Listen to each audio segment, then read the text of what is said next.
Well, I'm here at Shorncliffe on the hills just above Folkestone, and this is a military site. It's an army camp, and it's been one since 1794 when the Kent Yeomanry were founded.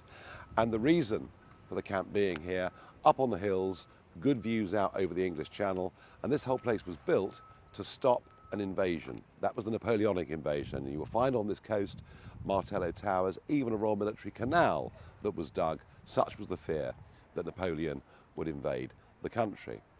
Today, it is the home to the 1st Battalion, the Royal Gurkha Rifles. It is still an active army camp, although, given the size of the army now, parts of it are actually being sold off and being developed for housing.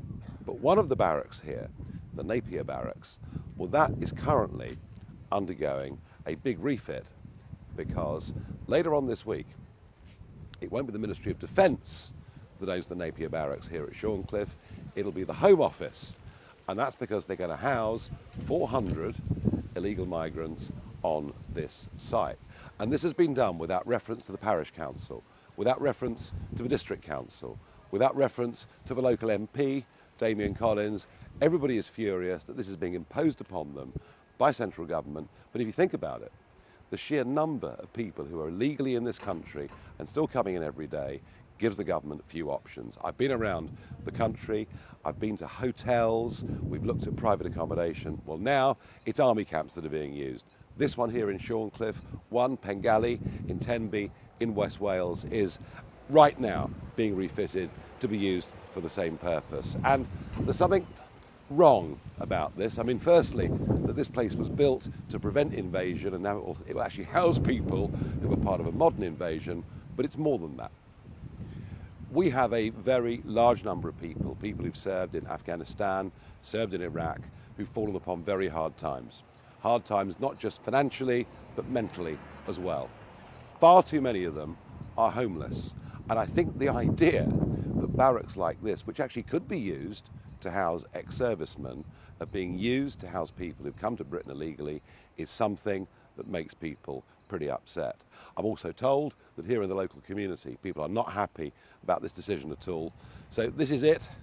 This is Shorncliffe, Ministry of Defence, keep clear, and you see there the sign for the 1st Battalion, the Royal Gurkha Rifles. So this is it, Napier Barracks. You can just about see it through there. I wonder whether it's a Serco job. Defence Infrastructure Organisations. Here we are, this is Napier, part of the Shorncliffe camp. We see a few people milling around. Sometime this week or next week, about 400 people will arrive here.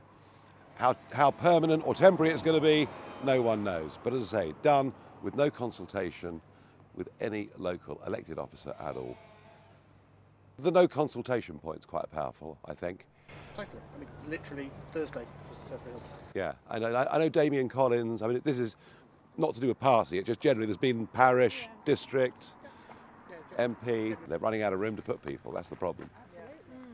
We got, I think it's about 50,000 people. The group of people there, it's the local councillor, other local councillors, representatives from Folkestone and Hythe District Council. They've given me a bit more information. Monday is the day that people are going to start arriving. It's up to 400, but they've got no idea whether it'll all be on one day. No idea exactly who it's going to be. They know it's people who will have registered asylum claims, having come illegally into the country. I think they're rather hoping it might be a group of families, but I'll bet you it's 400 young men.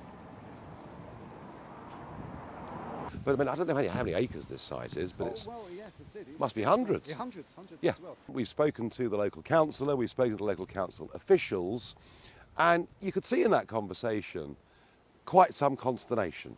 You know, the fact the local councillor's a Lib Dem, he still spoke to me. There is consternation about this. John, you're a local man. This sort of came as a bolt from the blue almost, did it? It did. I just happened to see on the website yesterday from the local news about it, and I simply couldn't believe it. I thought it was nonsensical. It's the right idea, you know, rather than putting them in 4 or 5-star hotels. Well, this is the point, isn't it? Because I think, you know, what I've been doing, going around the country, showing, you know, people in hotel rooms with big flat screen TVs and all the rest of it. So this is a cheaper alternative.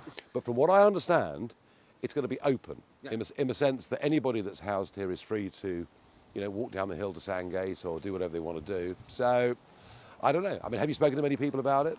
No, because as I said, it's we've so only new. found out yesterday. Yeah. And as I said, I spoke to some of my relatives about it, and they all said, no, I'm sure they can't be doing that. It doesn't seem to make sense. But the one thing that kind of gets to me a bit is we've got so many ex-servicemen. Guys that served in Iraq, Afghanistan, physically damaged, mentally, in many cases, damaged. Something says to me, well, maybe if we got these empty army buildings, we could be looking after them. Up and down the country, the MOD have been selling off land for housing. If you walked around here, you saw the new development that's happening just down the road from it. So these places aren't now in isolation. Yeah. And that's the point. They're surrounded by housing. I think the problem for local residents will be groups of young men walking around town, and that's going to be the issue. I guess it's pretty much a fait accompli. Yes.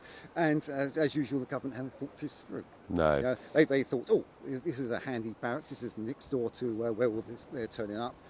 But it's not any longer in the middle of nowhere. I mean, we have a lovely country park here. Yeah. But if you go 10 yards in the opposite direction, you wind up with housing. Yeah. And you have a primary school around. Yeah. Well, I'll tell you what, we've teased out all the arguments here. Just one last little thought on this from me.